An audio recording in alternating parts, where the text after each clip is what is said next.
22.5 ওয়াটের transparent power bank বানানো এত সহজ, নিজেই বাসায় বসে বানিয়ে ফেলতে পারবেন। Look what I have here. আমার হাতে আছে 22.5 ওয়াটের একটা transparent fast charging power bank. Transparent C-through ডিজাইনে হওয়ায় ভিতরে সার্কিট অ্যান্ড কম্পোনেন্টস দেখা যায়, যেটা আসলে খুব বেশি কুল লাগে। সবাই বেশ কৌতূহল নিয়ে জিজ্ঞেস করে এমন পাওয়ার ব্যাংক হয় নাকি। যখন শুনে আমি নিজে বানিয়েছি তখন কিছুটা গরিবের টনি স্টার্কের মতো মনে করে লোল। ঠেলাঠেলি করে পকেটে ভরে ক্যারি করতে পারবেন। পাওয়ার ব্যাংকটা ওজন এত যে এটা দিয়ে বাড়ি দিয়ে কারো মাথাও ফাটিয়ে ফেলতে পারবেন। চ্যানেলে নতুন হলে সাবস্ক্রাইব করে ফেলুন, ভিডিওতে লাইক দিয়ে নেক্সট কোনটার ভিডিও দেখতে চান কমেন্ট করে ফেলুন, আমি সবার কমেন্টে রিপ্লাই দেই। এবার একটু পাওয়ার ব্যাংকটা ভালো করে দেখা যাক। পাওয়ার ব্যাংকের এক পাশে আছে type B, type C port আর পাওয়ার বাটন। হ্যাঁ, এটা টাইপ সি দিয়ে পিডি আউটপুট সাপোর্ট করে। অপর পাশে আছে দুইটা ইউএসবি আউটপুট, দুইটা পোর্টই ফাস্ট চার্জ সাপোর্ট করে। কেসিংয়ের জন্য ব্যবহার করা প্লাস্টিকটাও বেশ ডিউরেবল, তবে যে ওজন মনে হয় না পরে গেলে আস্ত থাকবে। সার্কিটের চারপাশে বেশ কিছু এলইডিও দেখা যাচ্ছে। পাওয়ার ব্যাংকের পাশাপাশি হাই ব্যাকআপ এলইডি লাইট হিসেবে ব্যবহার করা যাবে। পাওয়ার বাটন ডাবল প্রেস করলে লাইট জ্বলে, মোটামুটি ভালোই আলো হয়। এখন আমরা এই সার্কিটের আউটপুট পাওয়ার নিয়ে কথা বলবো। কেসিংয়ের গায়ে লেখা আছে কত ভোল্টে কত ওয়াটে ম্যাক্স আউটপুট দেয়। 5 ভোল্টে 3A যা 15 ওয়াট, 9 ভোল্টে 2A যা 18 ওয়াট, 12 ভোল্টে 1.5A যেটাও 18 ওয়াট, অ্যান্ড এট লাস্ট 10 ভোল্টে 2.25 এম্পিয়ার দিতে পারে, যেটা ক্লেম করা সর্বোচ্চ 22.5 ওয়াটের আউটপুট। কোন প্রোটোকলে কত ভোল্টে কত ওয়াটে আউটপুট পাবেন সেটা ভিডিও পজ করে দেখে নিন। পাওয়ার ব্যাংক নিয়ে অনেক কথা বলে ফেললাম, এখন আসুন দেখে নেই পাওয়ার ব্যাংকটা কীভাবে বানাবেন। পাওয়ার ব্যাংকটা মূলত একটা কম্বো আকারে আসে, যেখানে আপনি ব্যাটারি ছাড়া সব কিছুই পাবেন। সার্কিট, কেসিং, ট্রান্সপারেন্ট কভার, এমনকি একটা পিচি কিউট স্ক্রুড্রাইভারও দিয়ে দেয় সাথে। সবার আগে স্ক্রুড্রাইভারটা নিয়ে শুরু করি। এখানে প্রয়োজনীয় কিছু স্ক্রু আর একটা কিউট স্ক্রুড্রাইভার দেওয়া আছে। এরপর আছে দুইটা ট্রান্সপারেন্ট কেসিংয়ের কভার। প্রথমে এগুলোকে প্লাস্টিক ভেবেছিলাম, অ্যান্ড আসলে এগুলো প্লাস্টিকই, তবে চাপাচাপি করে দেখলাম যে না, বেশ ডিউরেবল আছে, তবে ময়লা ও স্ক্র্যাচ পড়ার চান্স আছে অনেক বেশি। এখন আমার হাতে যা দেখতে পাচ্ছেন সেটা হলো ইউএসবি আউটপুটের উপর লাগানো কভারটা। এখানে 4টে স্ক্রু লাগানো পয়েন্ট আছে, যা কেসিং অ্যাসেম্বল করার কাজকে সহজ করে দিবে। এটা হলো পাওয়ার ব্যাংকের মেইন বডি। এখানে মূল সার্কিটের পাশাপাশি দুই পাশে 4টা করে 8টা ব্যাটারি লাগানো জায়গাও আছে। জাস্ট ব্যাটারিগুলো স্লাইডিং করে দিলেই কাজ শেষ। মেইন সার্কিটের উপরে পাশে আছে দুইটা ইউএসবি আউটপুট, যেখান দিয়ে আমরা একটা ফোন ফাস্ট চার্জ করতে পারবো। তার একটু নিচেই আছে ডিসপ্লেটা। এটা একটা ডিজিট ডিসপ্লে। এখানে ব্যাটারি চার্জ পার্সেন্টেজের সাথে সাথে ইনপুট অথবা আউটপুটে ফাস্ট চার্জিং নিচ্ছে বা দিচ্ছে কিনা সেটাও শো করে। ক্যাপাসিটর আর ইন্ডাক্টরগুলো ভালো কোয়ালিটি দেওয়া আছে এখানে। আরেক পাশে আছে ইনপুট পোর্ট। এখানে আপনি দুইভাবে চার্জ দিতে পারবেন, টাইপ সি অথবা মাইক্রো ইউএসবি পোর্ট দিয়ে।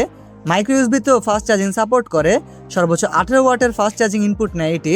সার্কিটের মূল কন্ট্রোলার হিসেবে ব্যবহার করা হয়েছে SW6201 সার্কিট। আমার সবচেয়ে বড় হতাশাটা এখানেই, একই আইসি ব্যবহার করা পাওয়ার ব্যাংক সার্কিট 200 থেকে 300 টাকার মধ্যেই পাওয়া যায়। আইসিটা একটু বেশি হিট হয়, তবে যেহেতু এখানে বড় সার্কিট বোর্ড ব্যবহার করা হয়েছে তাই হিটটা সুন্দরভাবে ছড়িয়ে পড়তে পারবে, তাই ওভারহিটিং ইস্যু হবে না। আগে বলেছি পাওয়ার ব্যাংকটা একটা প্যাকেজ আকারে আসে, যেখানে ব্যাটারি বাদে সব কিছুই পেয়ে যাবেন। এখন ব্যাটারি ছাড়া তো আর পাওয়ার ব্যাংক বানানো যাবে না, তাই এখানে ব্যবহার করবো 2600 mAh এর নতুন ব্যাটারিগুলা। টিপিক্যাল 10,000 mAh এর লিথিয়াম পলিমার ব্যাটারিগুলো থেকে এগুলো লাইফ সাইকেল অনেক বেশি হয়ে থাকে। 20,000 mAh এর পাওয়ার ব্যাংক বানানোর জন্য এখানে 8টা ব্যাটারি ব্যবহার করতে হবে। এখন আমাদের অ্যাসেম্বল করার পালা। সার্কিটের উপরে ট্রান্সপারেন্ট কভারটা লাগিয়ে নিব, উপরে বসে একটু চেপে দিব, তাহলে পারফেক্টলি ফিট হয়ে যাবে। এখন আমরা কেসিংয়ে একে 8টা ব্যাটারি এখানে বসিয়ে নিব। ব্যাটারি বসানোর সময় সাবধান থাকবেন যেন ভুলেও একটা ব্যাটারি উল্টা না বসে। একটা ব্যাটারি ভুলে উল্টা বসিয়ে ফেললেই কেসিংয়ে ব্যাটারি বসানোর পার্টটাই সবচেয়ে সহজ, কারণ এখানে কোনো সোল্ডারিং করা লাগতেছে না, তাই যে কেউ এটা বাসায় বসে বানিয়ে ফেলতে পারবেন। ব্যাটারি বসানোর পর এখন আমরা একটু পাওয়ার বাটনটা প্রেস করে দেখব অন হয় কিনা। হ্যাঁ, ডিসপ্লেতে পার্সেন্টেজ দেখাচ্ছে, অথবা সব কিছু ওকে আছে। এখন অপর পাশে যে ট্রান্সপারেন্ট কভারটা লাগাতে হয় সেটাও লাগিয়ে নিব। ভালোভাবে স্লাইডিং করে নিতে হবে, নাহলে উপরে পার্টটা লাগানো যাবে না। ইউএসবি আউটপুটের উপরে ঢাকনাটা বসিয়ে নিব, অ্যান্ড তারপর এই সাথে আসা কিউট স্ক্রুড্রাইভারটা দিয়ে 4টে স্ক্রু লাগিয়ে নিব। It's screwing time. দেখে 4টে স্ক্রু লাগানো হয়ে গেল, অ্যান্ড এখন আমাদের পাওয়ার ব্যাংকটা সম্পূর্ণ রেডি। দেখতেই পেলেন কত সহজে একটা পাওয়ার ব্যাংক বানিয়ে ফেললাম। কোনো সোল্ডারিংয়ের ঝামেলা পোহানো ছাড়াই পাওয়ার ব্যাংক বানিয়ে ফেললাম। ওয়াও! হাতে নিয়ে একটু কুল সাজা ট্রাই করলাম, নিজেকে টনি স্টার্ক লাগতেছিল, কিন্তু পরে আয়নায় নিজের চেহারা দেখে রিয়েলিটি হিট করলো কিন্তু যাই হোক, পাওয়ার ব্যাংকটা হাতে ধরতে বেশ কুল লাগে, সবাই অ্যাটেনশন টেনে আনে এটি। Again video quality downfall. তো যাই হোক, এখন আপনারা দেখাবো এটা দিয়ে আদৌ ফাস্ট চার্জ হয় কি না। ফাস্ট চার্জ করার জন্য ব্যবহার করবো আমার ফোনটা। দেখুন, পাওয়ার ব্যাংকে কেবল থ্রু চার্জ দেওয়ার পর এখানে সুপার চার্জিং শো করতেছে। দ্যাট মিনস আমার ফোনটা 20 ওয়াট প্লাস স্পিডে চার্জ হচ্ছে। এই পাওয়ার ব্যাংক সার্কিট ও 2600 mAh ব্যাটারিগুলো কিনেছি সার্কিট পয়েন্ট বিডির কাছ থেকে।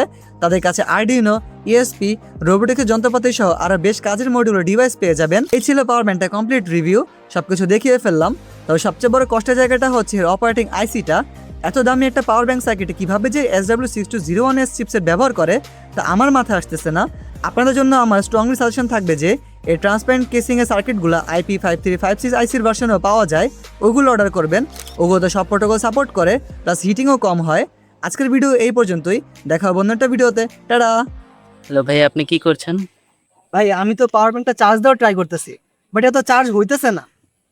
কেন হইতেছে না বুঝতেছি না। সাইডে একটা খাম্বা আছে, খাম্বায় কত কত লাখ লাখ ভোল্টেজ হইতেছে, বাট আমার পাওয়ার ব্যাংকটা চার্জ হইতেছে না ভাই।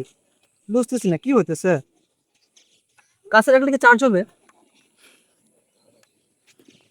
আচ্ছা, মেবি উপরে রাখলে চার্জ হবে, তাই না? এটা কি উপরে ঢিলা দিব, চার্জ হবে?